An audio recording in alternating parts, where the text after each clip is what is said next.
Estamos sem internet. Boa noite, irmãos. Tudo bem? Deus abençoe as nossas vidas aqui hoje. Nós estamos felizes de estar na casa do Senhor e queremos agradecê-lo por isso. Vamos orar neste momento e vamos render graças a Ele.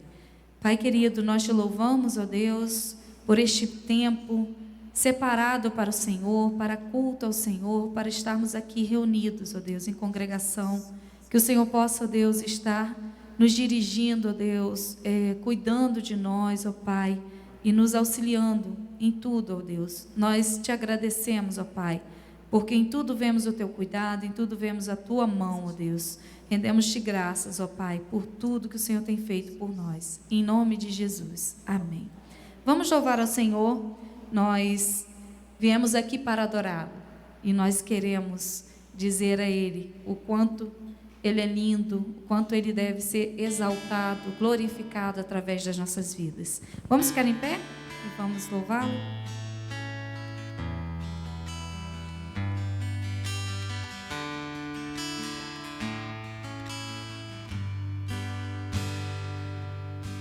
Luz das nações que dissipa as trevas, abre os meus olhos pra ver. Lindo tu és, eu só quero adorar-te, dar os meus dias pra ti. Vim para adorar-te, vim para prostrar-me, vim para dizer-te: és meu Deus, és totalmente amável, totalmente digno, és maravilhoso para mim.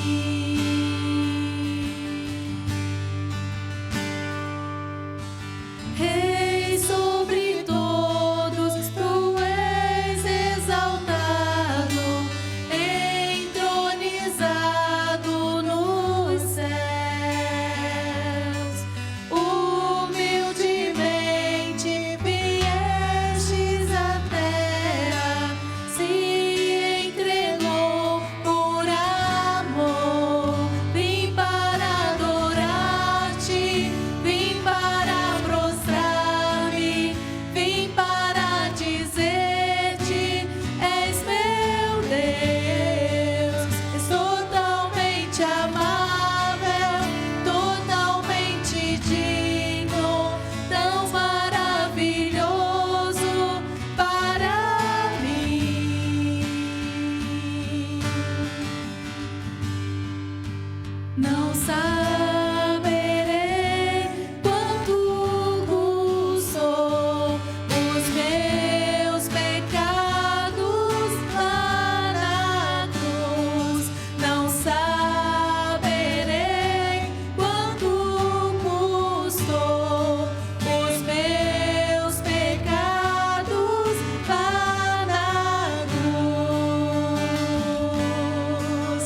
Vim para adorar-te, vim para prostrar-me, vim para dizer-te: és meu Deus, és totalmente amável, totalmente digno, tão maravilhoso para mim.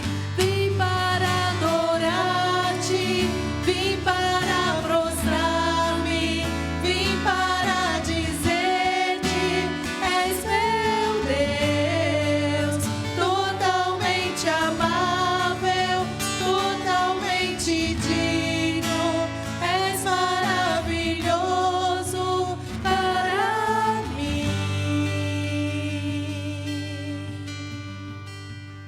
Esse Deus maravilhoso reina sobre a terra.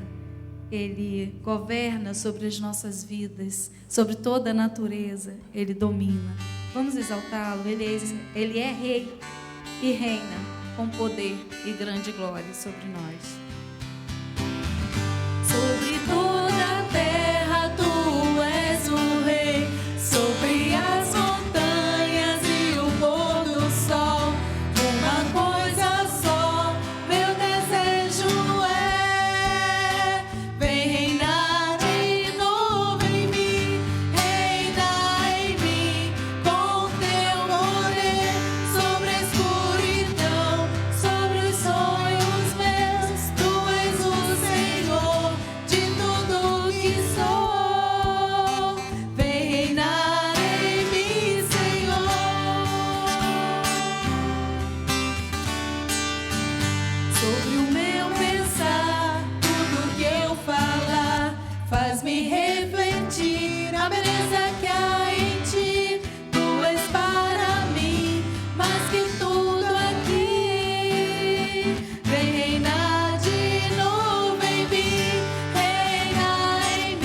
Jesus que nos ouve, a quem nós cremos, a quem está sempre com os ouvidos atentos a nos ouvir quando clamamos, aquele que nos cura, que nos sara, aquele que vê tudo o que pensamos e que nos acalma, aquele que transforma a nossa vida. Vamos louvá-lo neste momento e dizer o quanto nós confiamos nesse Senhor, o quanto Ele é importante para nós, e como estar na casa do Senhor para ouvi-lo, para clamar junto à congregação do Senhor, como isso faz bem para os nossos corações como igreja de Cristo. Então vamos cantar neste momento.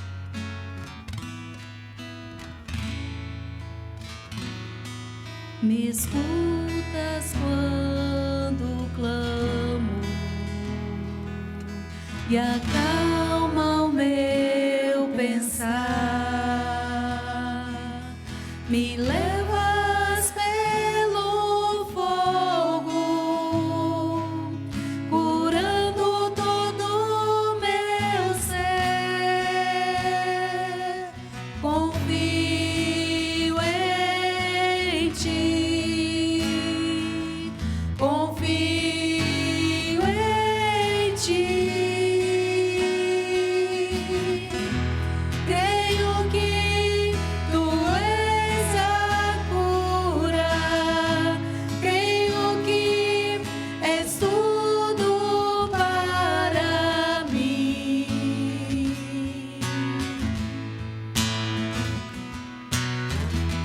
Creio que tu és a vida, creio que não há outro igual a ti.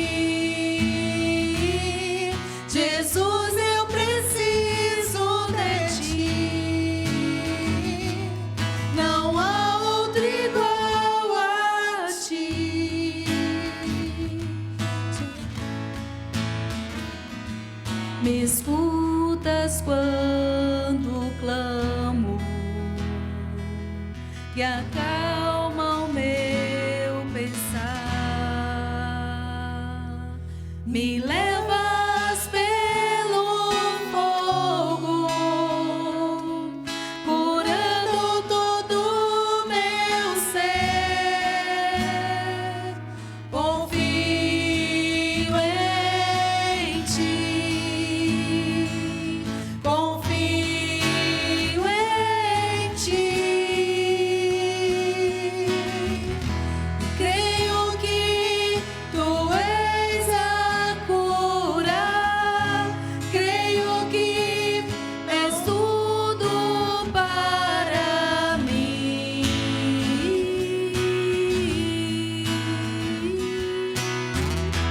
Creio que tu és a vida, creio que não há outro igual a ti.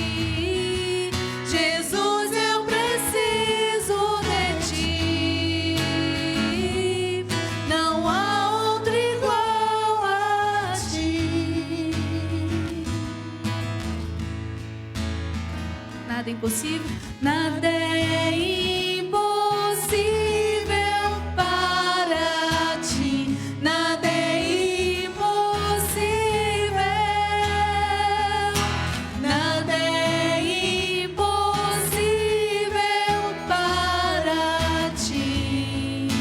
Tens o meu mundo em tuas mãos, nada é impossível para ti, nada é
pastor Geraldo tem a palavra neste momento. O pastor Alonso, o pastor Kiko estão nesta semana no Congresso Multiplique, em Águas de Lindóia, em São Paulo, e estará ministrando a palavra para os nossos corações hoje, o nosso querido pastor Geraldo.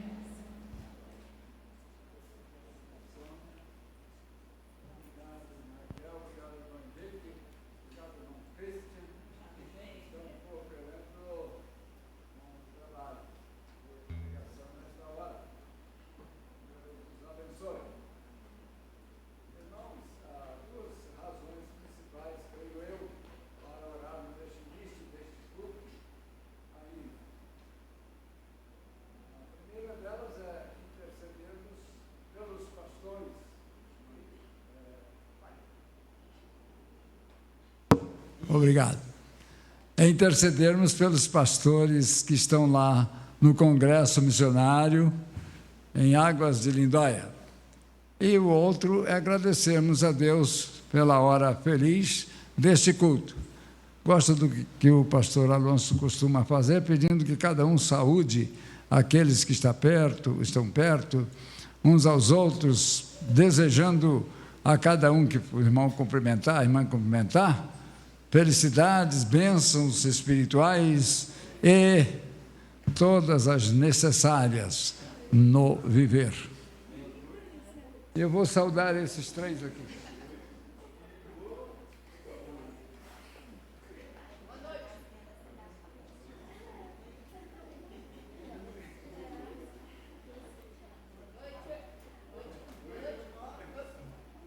Ok, agora nós vamos pedir duas pessoas para estar orando.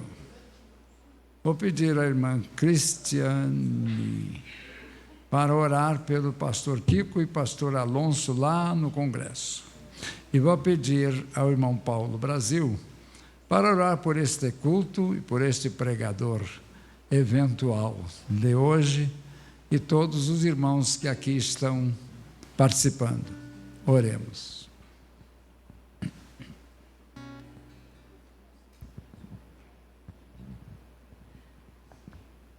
Fechemos nossos olhos e vamos falar com o nosso Deus neste momento. Pai Santo, Pai Todo-Poderoso, Criador dos céus e da terra, soberano, magnífico, perfeito. Nós queremos nessa hora, Senhor, colocar a vida dos nossos amados pastores, pastor Alonso, pastor Kiko, no congresso que ele está participando, Senhor, ser com eles. Que a tua boa mão esteja cuidando de tudo naquele lugar, Senhor. Amém. Que eles venham crescer, ser edificados com a palavra do Senhor. Para que o Senhor possa os trazer, Senhor, com novo ânimo, Senhor. Para este lugar, para que a sua igreja seja fortalecida para crescer.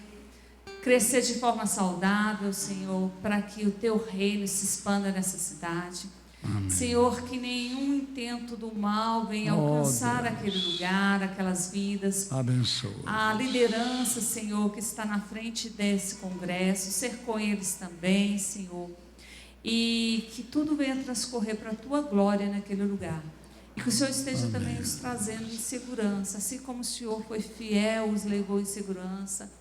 E com certeza concedeu diversos livramentos que nossos olhos humanos, nem mesmo nossa mente consegue imaginar. Mas sabemos que o Senhor é o nosso guarda, que não dorme em nenhum momento, sempre está com as suas mãos estendidas sobre a nossa vida. Eu quero te louvar e agradecer pela vida dos nossos amados pastores, Senhor, que é presente do Senhor nas nossas vidas. E que cada dia mais o Senhor os fortaleça, os anime, Senhor, na caminhada. Que eles possam contar sempre conosco, que sejamos uma igreja, Senhor, amorosa, uma igreja, Senhor, fiel, uma igreja, Senhor Jesus, que valorize os líderes dessa igreja que o Senhor nos confiou. Amém. É no nome do teu Filho amado que eu oro e te agradeço. Amém. Amém. Continuando na tua presença, meu Pai, nós queremos neste momento te agradecer por estarmos aqui na tua casa, louvando e engrandecendo o teu santo nome, Pai. Eu quero também nesse momento, Deus, te agradecer pela vida de todos os irmãos que não estão aqui presentes, ó Deus, onde eles estiverem, que o Senhor esteja com eles, guardando, protegendo de todo mal. Nós queremos também nesse momento, ó Deus, te pedir pelos projetos da igreja, ó Deus, tudo aquilo que vai acontecer durante essa semana ali na chácara, Amém. que seja uma bênção para o Senhor, ó Pai. Amém. Obrigado, Deus, porque Tu nos tem dado o sustento necessário para continuar essa obra, ó Deus. Ó Deus, Pai Santo, nós queremos te pedir também por aqueles irmãos que estão enfermos, ó Deus, como a irmã Alice, ó Deus, a irmã Edna, ó Deus,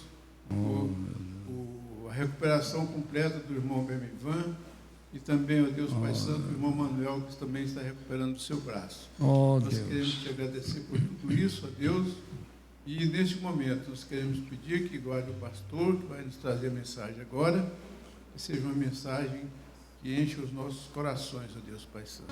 Amém. Muito obrigado pelo culto que vamos ter agora, Deus. Em nome de Jesus te agradecemos. Amém. Amém.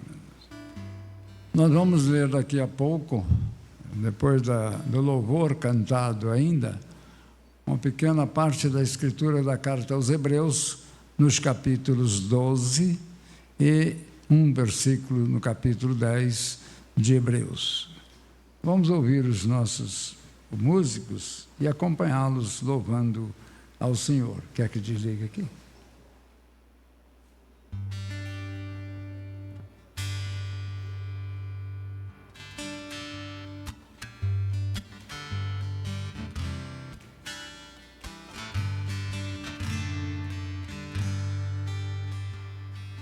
Firme nas promessas do meu Salvador, cantarei louvores ao meu Criador.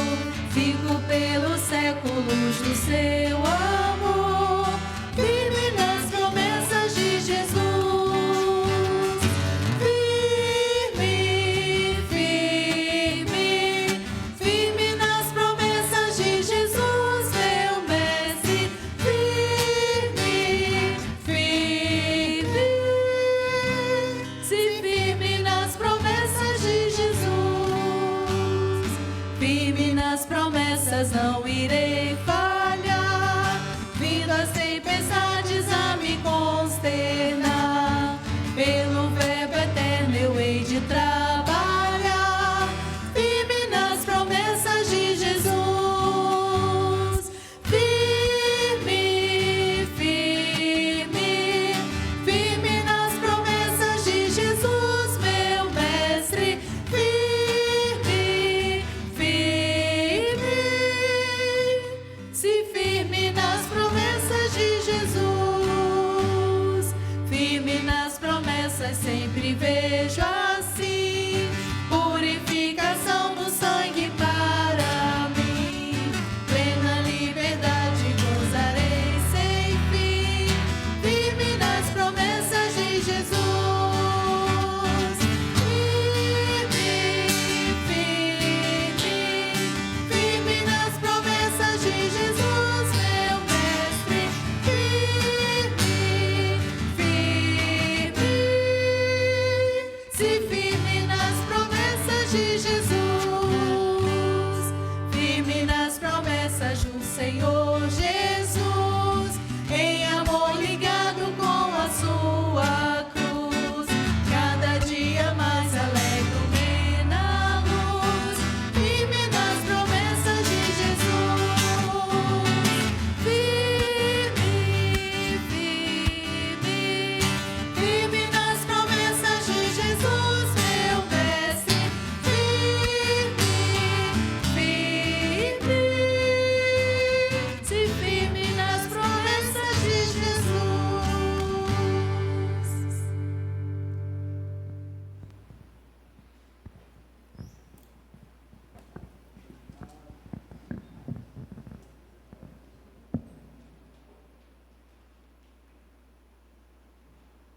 Vamos ler a escritura de Hebreus capítulo 12, os 3 primeiros versículos deste capítulo.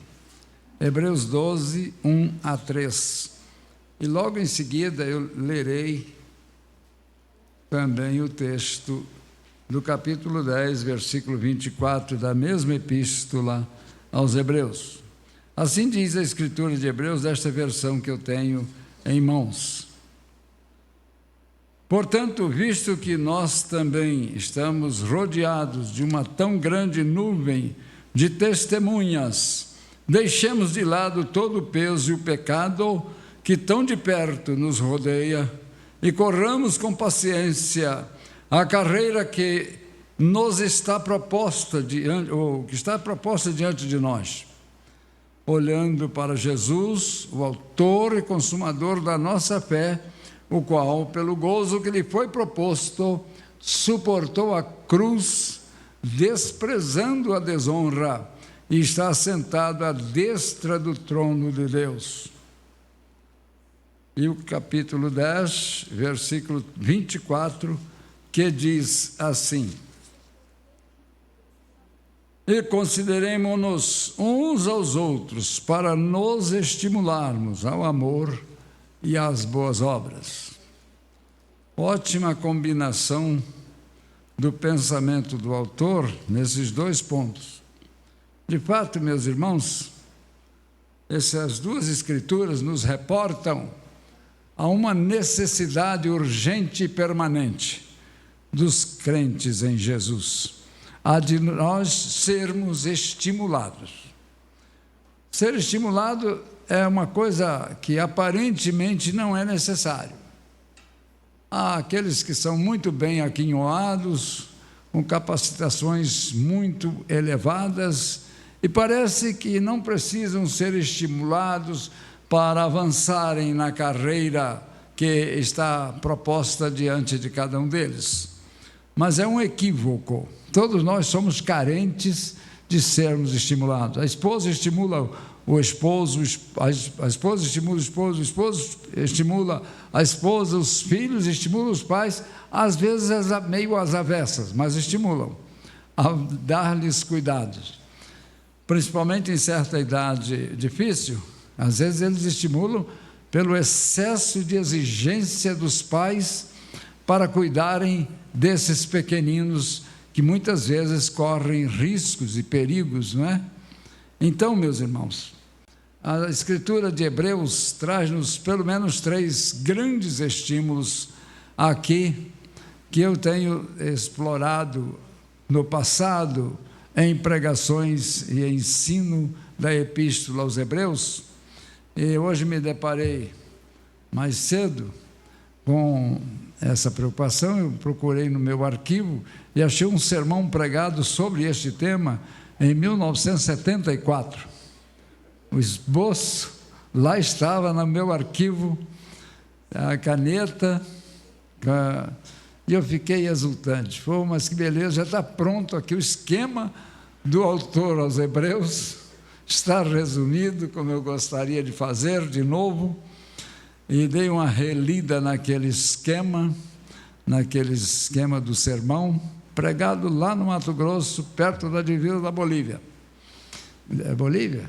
O Paraguai, sei lá. Não, Paraguai é lá no sul, perto da Bolívia mesmo. Então, irmãos, este é um texto que me atrai muitas vezes a refletir. Que estímulos nós podemos encontrar nestas Escrituras aos Hebreus? Primeiro, aqui no capítulo 10, é uma provocação. Consideremo-nos como necessariamente para uns aos outros nos estimularmos ao amor e às boas obras. Mas seria só para isto? E o capítulo 12 não nos deixa parar neste ponto. Provoca-nos a ir mais longe com esta reflexão da necessidade de sermos estimulados. E por via de consequência, de também estimular. Porque nós não podemos ser cabide sem gancho. Cabide sem gancho cai e amarrota a roupa.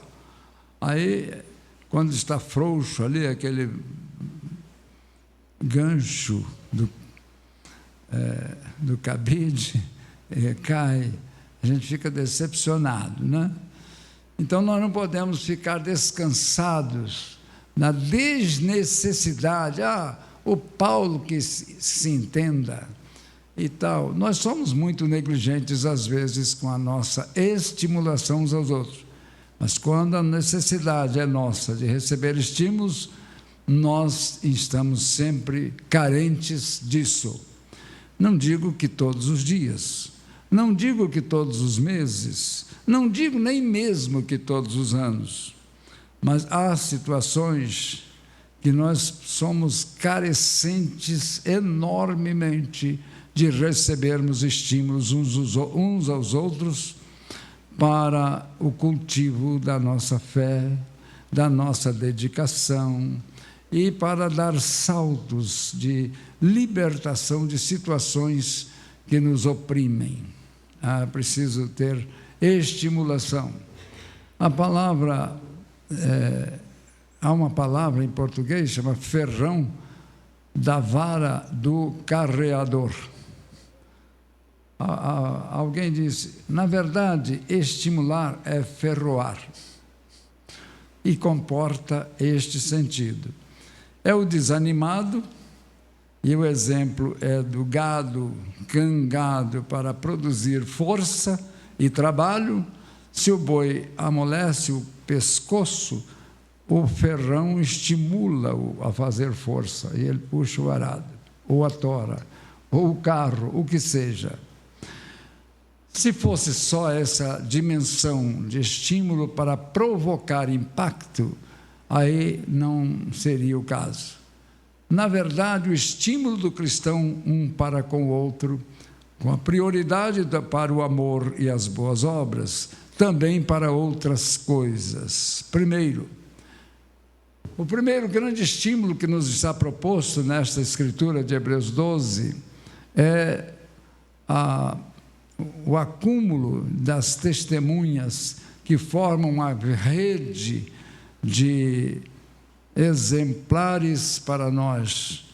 E então, só é possível a gente entender isso com mais clareza se a gente, além do capítulo 12, voltar, como eu fiz hoje de manhã e à tarde, outra vez, ao capítulo 11, porque sem o capítulo 11, quase fica ininteligível a nuvem de testemunhas que nos estimulam a servir a Cristo com dedicação. E que nuvem de testemunhas é esta de que nos fala o capítulo 12?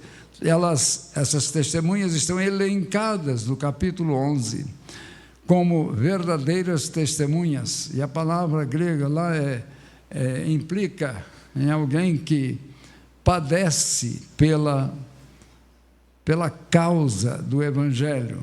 Na verdade, é uma ideia de irmãos que sofreram anteriormente a nós, ou seja, os estímulos que nos vieram das nuvens de testemunhas atrás de nós, não apenas como servos, mas como servos sofredores. Muitos deles pagaram com a vida e restauraram-se com a visão de necessidade de servir a qualquer custo ao Senhor.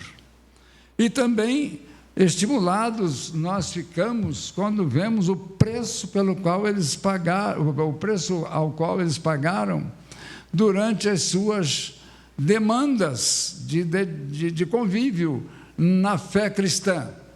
Os tempos são outros, quando o autor escreve essa epístola, porque todos os que estão citados no capítulo 11, começa lá em Abel, lá no Velho Testamento, passa por Abrão, passa por muitas testemunhas, Davi inclusive. Não foi brincadeira que eles vivenciaram a experiência da fé. Foram de muitas lutas, de guerras, guerra literalmente, e guerras interiores. Nós nos deparamos na conversação pastoral. Eu aprendi com um autor mais recente que tudo aquilo que a gente usava na linguagem mais tradicional do ministério pastoral, de aconselhamento pastoral, atualmente se deve tratar como conversação pastoral. Até gostei, porque a responsabilidade do pastor fica menor do que aconselhar. Num mundo tão liberado como nós vivemos, aconselhar é uma das coisas mais difíceis da atualidade, porque as novas gerações, irmão Paulo, que não estão perto de nós, na idade, têm muita dificuldade de se deixar aconselhar. Então, para estimular os mais jovens a terem contato com a liderança, seja daquela senhora ou moça que está na classe, daquele rapaz, ou até adolescente que esteja ensinando, se for usada a expressão conversação do conselheiro, fica mais fácil. Vamos conversar. E não conversa fiada, e não conversa leviana, mas conversa edificativa sobre os problemas daquele que nós sintamos que estão carecendo de serem tratados com amor, com afetividade, sim, mas também com zelo de cuidados. É disso que o autor está nos ensinar. Ele pega todos aqueles que foram na antiguidade e percorreram um caminho e deixaram um lastro de conhecimento e um lastro de experiências, as mencionadas no capítulo 11 da carta aos Hebreus, da Epístola aos Hebreus. E então nós temos este exemplo dos anteriores servidores de Deus e de Cristo Jesus por esperança, olhando para frente com esperança de vê-lo. A promessa do Messias está lá no começo da Escritura, já no Éden. Então, todo o estímulo que eles tiveram foi da esperança. O nosso estímulo é de olhar para trás com a certeza da nossa vivência de fé e podermos apreciar que aqueles deram seu testemunho e nossa geração está habilitada plenamente para pagar tal preço de testemunho sério, porque a palavra testemunho ali, no grego, está como a palavra mártir, a tradução seria mártir, da palavra grega que lá está. Mártir é aquele que paga o preço da sua fé por perseguição, e muitos pagaram alto preço, né? Aqueles jovens lá na Babilônia que foram atirados aos leões, foram atirados na cova dos leões, né? E foram destemidamente, e jogaram fogo e não pegava, porque eles estavam entregando a vida num depoimento de prática espiritual, de dependência de Deus e de serviço de apóstolos previamente, anunciando previamente a apostolicidade que Jesus veio inaugurar, mais tarde formando aqueles que espalhariam a mensagem não mais da esperança apenas, mas do Messias presente e Salvador do mundo. Então, a nuvem de testemunhas ou mártires do passado são um grande estímulo para nós permanecermos firmes nas nossas convicções de que servir a Cristo vale a pena e que Deus não olha para nós com indiferença, mas cuida de nós. O segundo grande estímulo que está contemplado pelo autor da carta aos Hebreus, neste capítulo 12, é justamente sobre o estímulo daqueles que estão na Escritura dizendo, na leitura dizendo assim, olhando, é o versículo 1 e 2. Portanto, visto que nós também estamos rodeados de uma tão grande nuvem de testemunhas, deixemos de lado o peso. A palavra peso aqui é uma tradução precária. Deixemos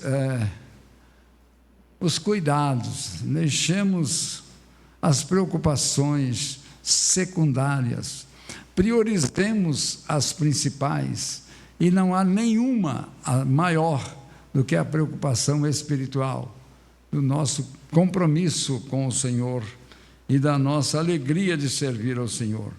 Deixemos de lado todo o peso, ou seja, todo o cuidado, toda insegurança, toda aflição desnecessária, todo o temor e o pecado que tão de perto nos rodeia. E depois continuo, e corramos com paciência a carreira que nos está proposta. Então, o segundo grande estímulo aqui é a experiência não só dos do passado, mas nós no presente temos ainda atribuição semelhante à dos antigos, ou seja, carreira a nós confiada, de continuarmos, dar sequência ao testemunho da fé lá dos antigos para até hoje.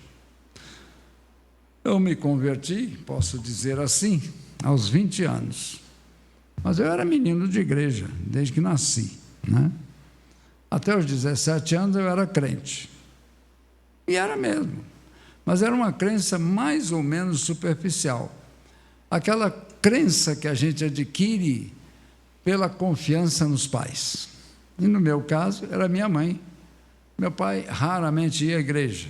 No final, pela graça de Deus, quando ele estava com seus quase 70 já, faltando meses, e minha mãe orando por 50 anos por ele, ela estava sentada no segundo banco, quando elas, ao apelo, ele passou e ela conheceu pelo pisado que era ele.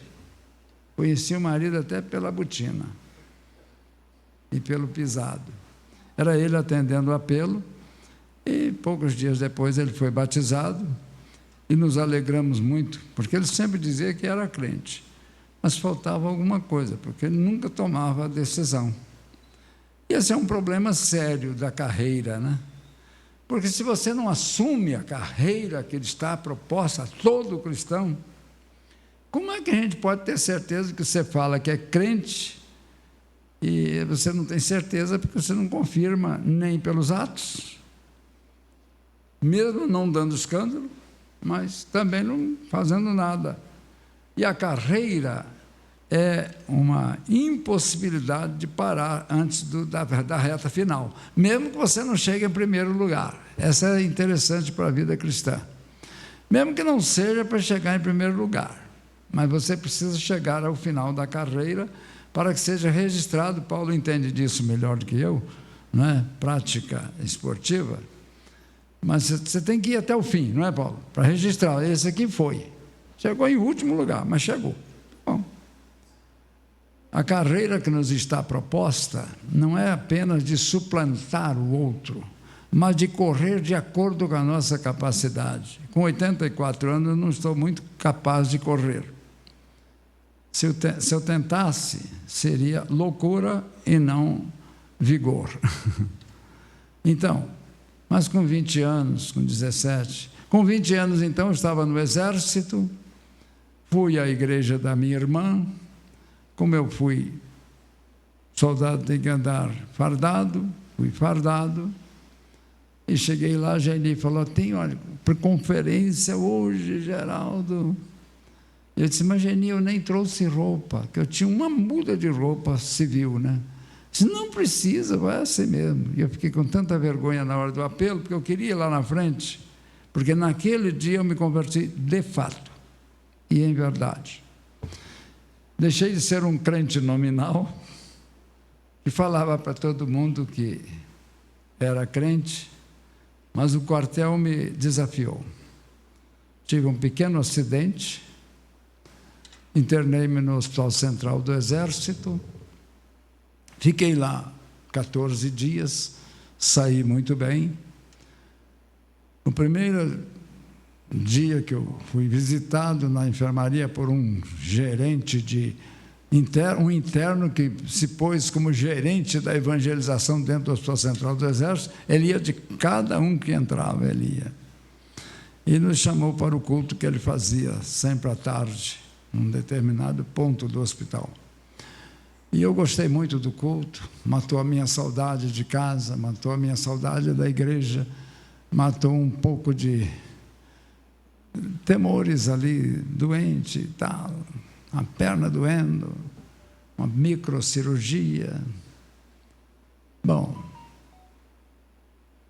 quando terminou o culto, ele disse, apresentou os novatos, tinham chegado no hospital, e falou assim, eu sou crente batista.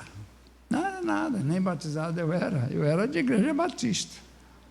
Isso eu era. Aí ele falou assim, quarta-feira que vem vai ser um culto especial, você estará com a palavra. Eu falei, e agora? O que eu vou falar? Na união de adolescente eu fui orador, né? Mas saiu dali não mais, em lugar nenhum. E aí chegou no dia, o que eu faço? Olha só, isso foi antes do apelo que eu atendi, viu? Logo que eu cheguei no exército, deu esse problema na perna. Aí eu me escondi.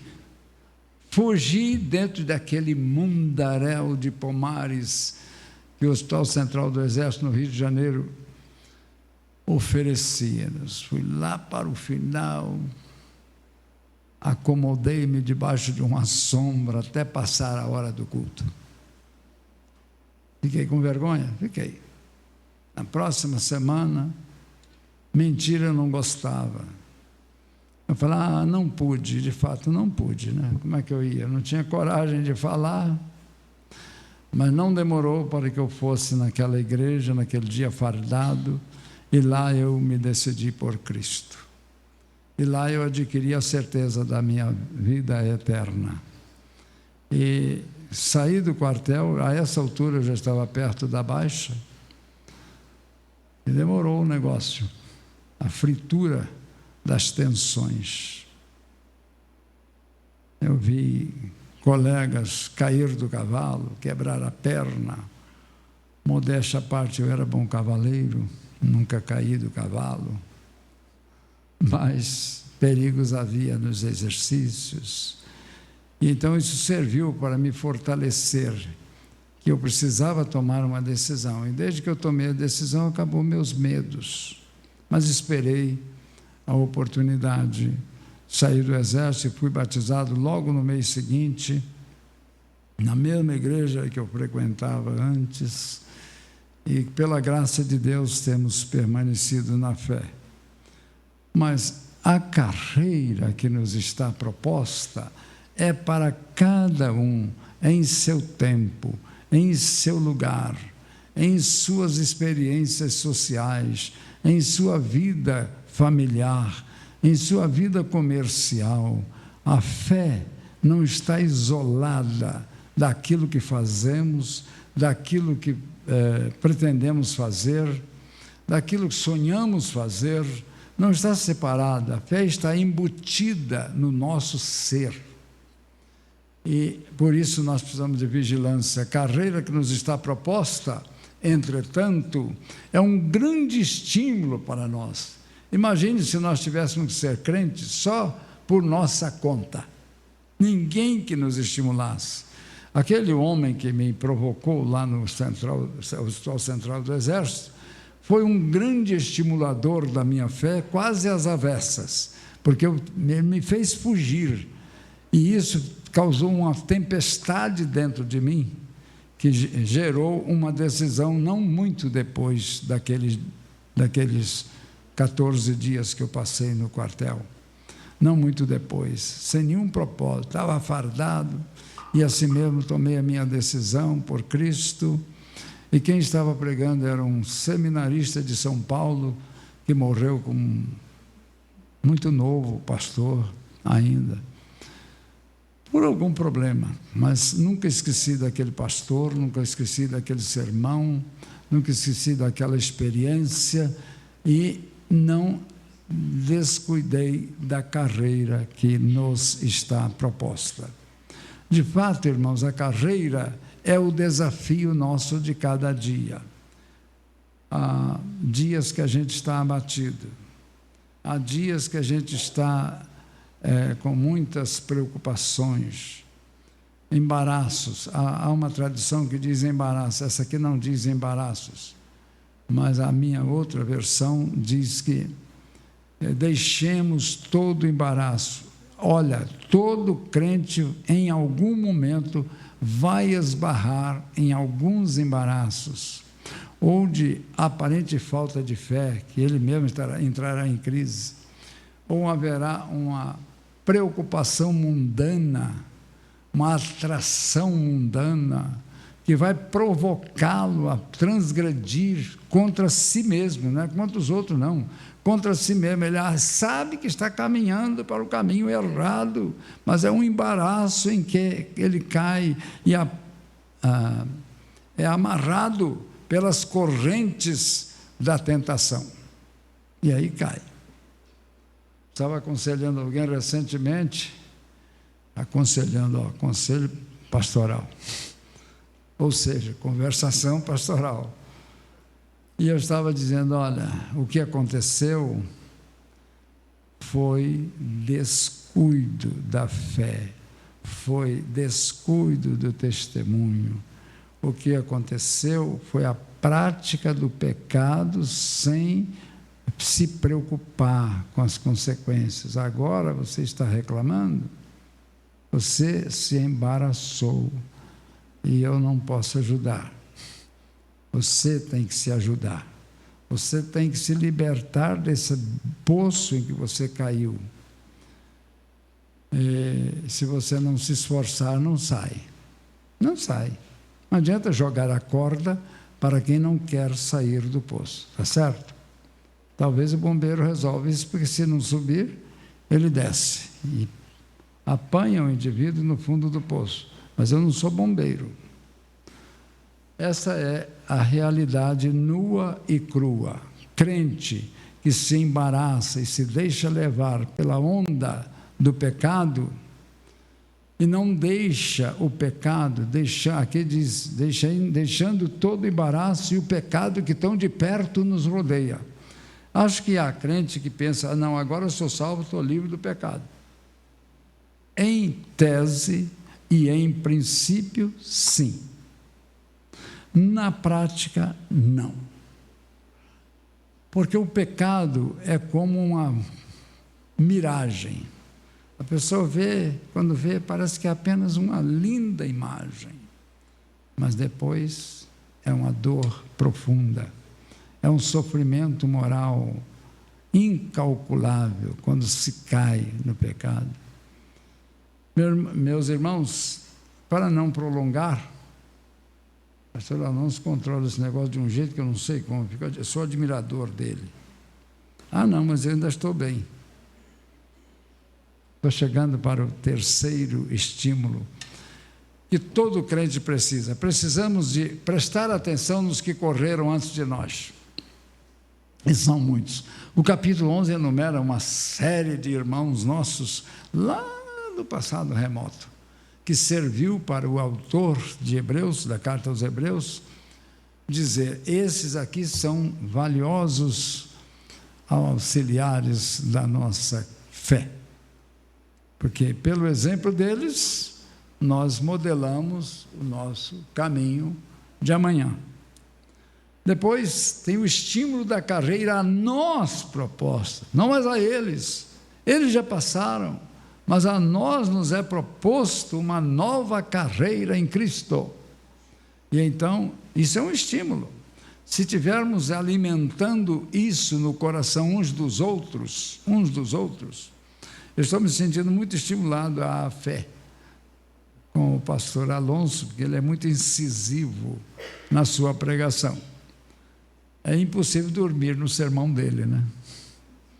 Eu já notei isso. Nunca vi ninguém cochilando enquanto ele prega. Ele é um pregador vívido, né?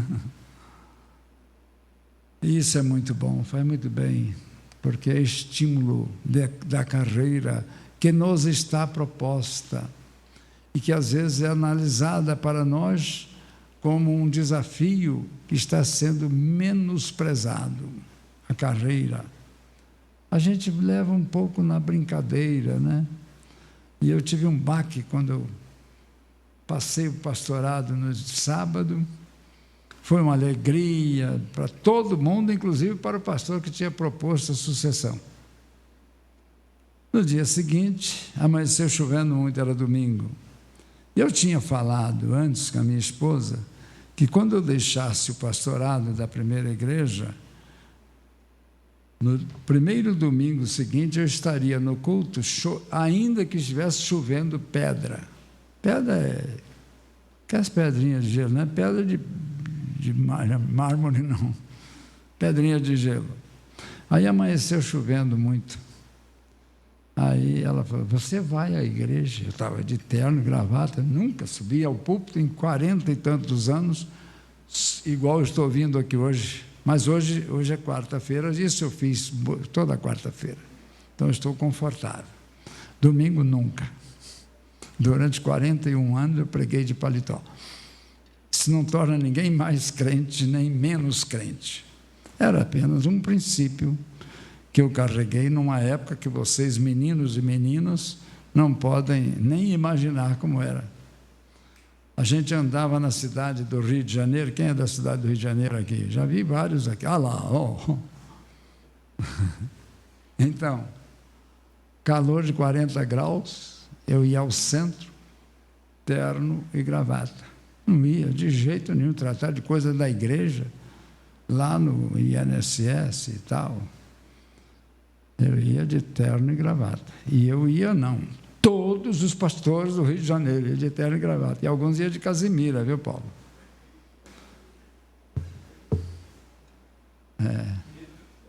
Outros iam de linho. E tinha que passar toda vez antes de vestir. Dava um trabalho. Mas é lindo. Então, mas estou confortável, porque na quarta-feira sempre eu pregava de manga de camisa. Mas eu não tinha o conforto de pregar domingo de manga de camisa. Não. O conforto é estar de terno e gravata. Mas o mundo muda, a sociedade muda, e eu admiro a liberdade dos meus colegas, que ficam à vontade e servem muito bem para mim, para me estimular na carreira cristã, que é essencial. O paletó não é mais. Já foi. Está vendo? Mudam-se os valores, mas a fé é a mesma. Os motivos são os mesmos. Nós não podemos confundir costumes com fé. Então, os princípios são os mesmos. São cultivados de formas diferentes. Agora, por último, a terceira grande estimulação que nós temos ao nosso alcance é o exemplo do nosso supremo líder. Lá no grego está usando a palavra kosh, nas versões em inglês. Kosh, as traduções da Bíblia em inglês trazem a palavra kosh, nosso líder principal. A ideia é de alguém que correu como atleta, e isso entre os gregos era uma festa, não era para ganhar dinheiro, era para ganhar uma coroa, que era de cipó, hoje na linguagem mais simples. Não ganhava dinheiro nada, é só prazer de competir. E depois o indivíduo cansava, como provavelmente o irmão Paulo Brasil, como atleta, cansou, mas tem habilidade suficiente para ensinar como se conquista um título, como se joga um basquete, como se joga. A ideia está aplicada dos jogos gregos a Jesus, pelo autor aos Hebreus. Ele é o nosso coach, ele é o nosso treinador, que traz na sua bagagem de experiência com o Pai todas as dificuldades que um atleta pode passar para se tornar campeão. E Jesus foi vencedor da maior batalha que o mundo já testemunhou, que é a batalha entre a vida e a morte, entre a salvação e a perdição, entre o céu e o inferno. A morte de Jesus anulou todos os poderes, todas as potestades, derrotando-as definitivamente na cruz do Calvário, derramando seu sangue e pagando por nós o preço, e tornou-se, portanto, o nosso maior estímulo da fé cristã. Não há nenhum estímulo comparável ao estímulo do sacrifício de Jesus Cristo para que nós abracemos a fé e caminhemos firmes na jornada da carreira cristã. Esse era o recado que eu queria trazer para os irmãos.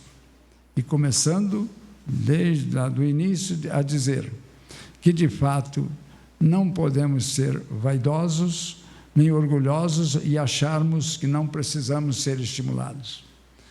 Mesmo aquele que é forte e que não está tão carente, dependendo da circunstância momentosa em que ele esteja, ele precisa de estímulos. Há poucas semanas atrás, nós passamos por alguma tribulação bem grande, e então dava um desânimo enorme, um abatimento emocional e muita tristeza. Escondemos-nos no Senhor.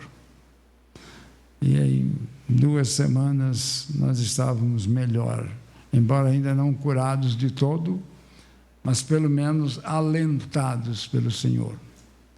Então, irmãos, este é o recado de hoje. Todos nós, filhos de Deus, salvos por Cristo, ainda não podemos prescindir de estímulos uns dos outros. Primariamente, amor e boas obras. Nós sempre precisamos dessas lembrancinhas, não é? Uns dos outros. Irmão, olha, o pastor Alonso é ótimo nisso.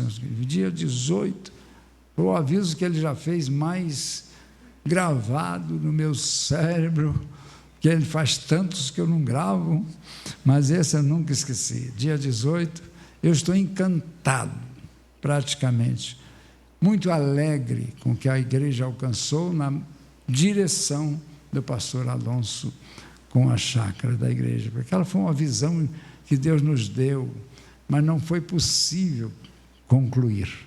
Mas louvo a Deus, porque este servo de Deus veio aqui e transpôs o sonho do passado a uma realidade que vai se consumar numa festa de jantar, é isso? Né? Com outras ações espirituais lá dentro também, uma confraternidade de jantarmos juntos. Isso tudo é muito bom, é estímulo para mim. Eu me sinto estimulado a servir a Cristo mais. Enfim, há muita coisa boa a se celebrar, embora as nossas circunstâncias nós dependamos desses estímulos. Alguém que vem e diz, fica firme, não é derrota, vai resolver, e Deus vai resolvendo. Amém? Vamos orar? Os irmãos que puderem ficar em pé, fiquem, se quiser, se não, permaneçam sentados. Eu quero orar pela igreja agora, agradecendo primeiramente a Deus por muitas coisas que eu tenho testemunhado aqui, que vale a pena eu ver que estamos caminhando muito bem, os irmãos estão caminhando muito bem, porque eu cheguei aqui ontem, né? Depois de 14 anos fora daqui, faz bem ao meu coração estar aqui de novo e ver que Deus está trabalhando aqui. Oremos. Deus nosso Pai, a Ti louvamos outra vez, Senhor, pelas alegrias que temos testemunhado aqui nesta igreja, ó Deus, com a visão do pastor Alonso e da igreja quanto aos seus projetos. Nós Te agradecemos, ó Deus, por tudo o que Tens feito aqui nos últimos poucos meses, ou menos de 2 anos, me parece. Obrigado a Deus por esta vinda desses pastores para cá, e particularmente o pastor da igreja, que veio carreando tanto de bagagem espiritual, conhecimento e toda a capacitação de convivência. E nós Te louvamos. Agora oramos, ó Deus, que o Senhor mesmo faça vívidas essas palavras dos estímulos que nós precisamos e até mesmo temos testemunho de que temos recebido estímulos do Senhor através uns dos outros. E te agradecemos, ó Deus, por todas essas possibilidades que o Senhor nos abre diante de todas as lutas pelas quais passamos. Obrigado. Sê louvado, ó Deus, o Senhor, enquanto cantamos daqui a instantes e enquanto sairmos depois do cântico, ou melhor, depois da oração. Seguindo o mesmo costume da igreja, nós oraremos, mas antes cantaremos com estes irmãos queridos. Nós te agradecemos também pela boa música aqui cultivada, no santo nome de Jesus. Amém. Eu ia perdendo a ordem, mas é assim. Vamos ver se a gente canta mais? Ou não está programado? Não. Então eu estou tropeçando ainda no modelo, mas a oração virá. Então, os irmãos podem seguir o mesmo exemplo de cada ocasião, de terminar orando junto com alguém. Ok? Obrigado.